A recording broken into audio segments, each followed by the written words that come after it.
রাত পোহালে আসানসোল লোকসভা কেন্দ্রের ভোট কেন্দ্রে ভোট করানোর জন্য জেনারেটর নিয়ে এলে জেনারেটর ভোট কেন্দ্রে ঢুকতে বাধা দেয় এলাকার মানুষ। তারা জানান ভোট গণতন্ত্র অধিকার, তাই বিনা জেনারেটরে ভোট করাতে হবে। তবে যেসব ভোট কর্মীরা আসবে তারা বুঝবে আমরা সারা বছর কত কষ্টের মধ্যে থাকি। ঘটনাটি জামুরিয়া তপসি পঞ্চায়েতের জামবাজার আদিবাসী পাড়া জামবাজার আদিবাসী অবনৈতিক প্রাথমিক বিদ্যালয়। বিক্ষুব্ধ মানুষজনেরা জানায় সিলের বিদ্যুৎ সংযোগ থাকলেই ভোল্টেজ থাকে না, টিম করে আলো জ্বললেও ফ্যান ঘোরে না, ভোট আসে ভোট যায়। ভোটের আগে নেতাদের কাছে বিদ্যুৎ দেওয়ার প্রতিশ্রুতি বারবার পেলেও তা পূরণ হয় না। তাই সারা বছর আমরা যে অন্ধকারে গরমে থাকি তা ভোট কর্মীদের বুঝতে হবে। এই ঘটনার খবর পেয়ে তপসি পঞ্চায়েতের ভূমি কর্মাধ্যক্ষ জগন্নাথ শেঠ ঘটনাস্থলে এলে তাকে ঘিরে বিক্ষোভ দেখা স্থানীয়রা।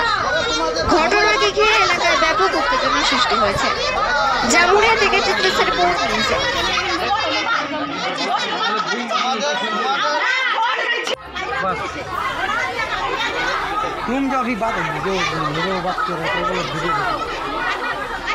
সমস্যা কারেন্টের, এটা কিন্তু সত্যি।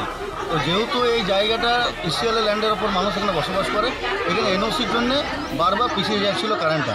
আমরা পঞ্চায়েত ভোটের সময় এদিকে কোথাও দিয়েছিলাম যে এদের কারেন্ট আমরা নিয়ে আসবো।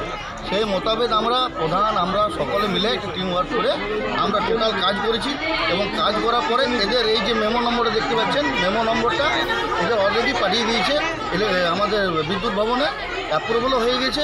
ভোটের পরে ভোটের নির্বাচন বিধি থাকার জন্য এখন কাজটা হয়নি। বুঝাচ্ছি, এরা এখনও বুঝতে পারছি না, ব্যাপারটা চেষ্টা করছি এদিকে আরও বুঝাবার। ভোটের পর কারেন্ট অবশ্যই ওইটাই আমাদের বলা, আর কিছু না। ভোট আমাদের জেনারেটর নামাতে দেবো না, ভোট দেবো। এইরকম গরমেই ভোট দেবো আমরা। এত গরম খেয়ে আছি এতদিন, আর এখন আর পারবো না ভোট দিতে। একদিন গরমে দিতে পারবো না। এইটাই আমার বলার, আর কিছুই না। আমাদের এখন আমরা কি চাইছি, জেনারেটর আমরা বলছি না আমাকে দেবো, মানে বিনা জেনারেটরে ভোট দেবো আর কি। মানে আমরা গরম হোক যা হোক কতদিন কতদিন থেকে সমস্যা, এখন 6 মাস 1 বছর হতে চলবে। এই যে লাইন কী বলো ওই লাইনটা আছে ইসিএল, এই লাইনটা যে দিয়েছে না ইসিএল নয়, এই যে কী বলে খুঁটি করে স্টেট হ্যাঁ স্টেজ বললুম, এটাও নাই। স্টেজ আজ 5 বছর হয়ে গেল, বুঝলেন? 5 বছর দিয়েছে মানে খুঁটি কেটে, আর বাস কিছুই নাই। তাহলে মানুষগুলো মরবে কিনা, কি গরম আছে আপনারা দেখুন। কি নাম আপনার? কি নাম?